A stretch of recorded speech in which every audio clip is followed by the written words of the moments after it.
यह कहानी एक मध्य वर्गीय परिवार की है जहां सास बहू का रिश्ता धीरे धीरे बदलता है। यह कहानी केवल कपड़ों की नहीं बल्कि इज्जत, आत्मसम्मान और रिश्तों की गहराई की है। रुक्मणी देवी 65 साल की थी। वह एक विधवा थी और अपने बेटे राजीव और बहू रीमा के साथ रहती थी। रुक्मणी देवी का पहनावा उनकी पुरानी आदतों और परंपराओं का प्रतीक था। वह अक्सर पुरानी लेकिन साफ और सुंदर साड़ियां पहनती थी जो उनकी सादगी और गरिमा को दर्शाती थी। एक दिन रीमा ने चिढ़ते हुए कहा, माँ जी, आप यह पुराने जमाने की साड़ी पहनना बंद कर दीजिए। यह साड़ी पहनकर आप सास कम और नौकरानी ज्यादा लगती हैं और घर के बाहर मेरी बेइज्जती भी होती है आपकी वजह से। रुक्मणी देवी इस टिप्पणी से चौंक गई। उन्होंने कभी सोचा भी नहीं था कि उनकी बहू इस तरह से बात करेगी। वह चुपचाप किचन में चली गई और काम में लग गई, लेकिन उनके दिल में यह बात चुप गई। रुक्मणी देवी पूरी रात सो नहीं सकी। वह सोचती रही, क्या मेरे कपड़े वाकई इतने पुराने लगते हैं? क्या मेरी बहू का मुझसे शर्म आती है? अगली सुबह उन्होंने अपने कमरे में एक पुराना बक्सा खोला। उसमें उनके पति की दी हुई एक साड़ी थी जिसे उन्होंने शादी के समय पहना था।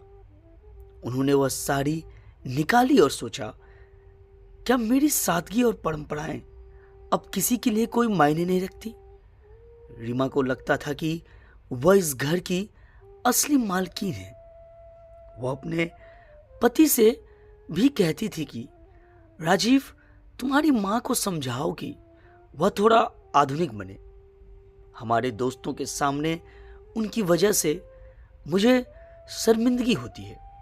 राजीव अपनी मां का सम्मान करता था, लेकिन रीमा के तानों से वह चुप रहता था। एक दिन रीमा ने फिर से ताना मारा, माँ जी, आज एक अच्छी साड़ी पहन लीजिएगा वरना मेरी सहेलियां हंसेगी।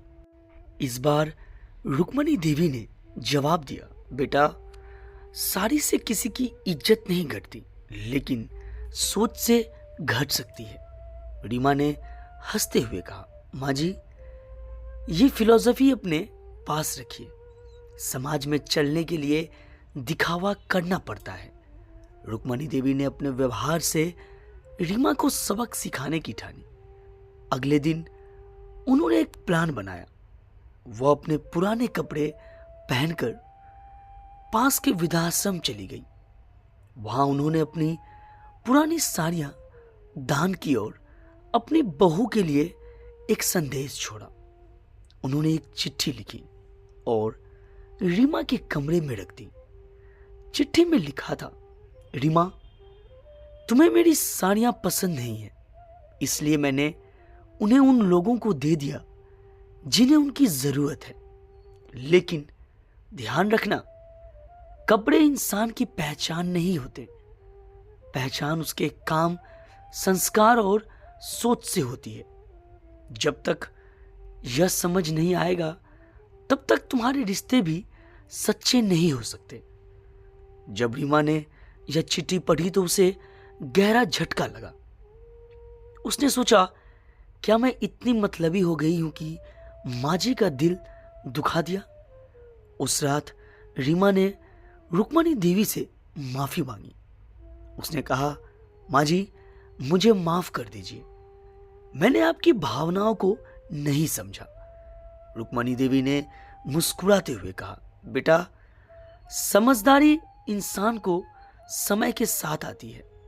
अगर तुमने आज यह सीख ली तो मुझे खुशी है। यह कहानी हमें सिखाती है कि रिश्ते कपड़ों या बाहरी दिखावे से नहीं बल्कि आपसी समझ और सम्मान से बनते हैं। रुक्मणी देवी ने अपनी सादगी से अपनी बहू को सिखाया कि आत्मसम्मान सबसे बड़ी चीज है। रीमा अब रुक्मणी देवी की इज्जत करती है और उनकी परंपराओं को समझने लगती है। उनके घर में अब सास बहू के रिश्ते में प्यार और सम्मान का माहौल था।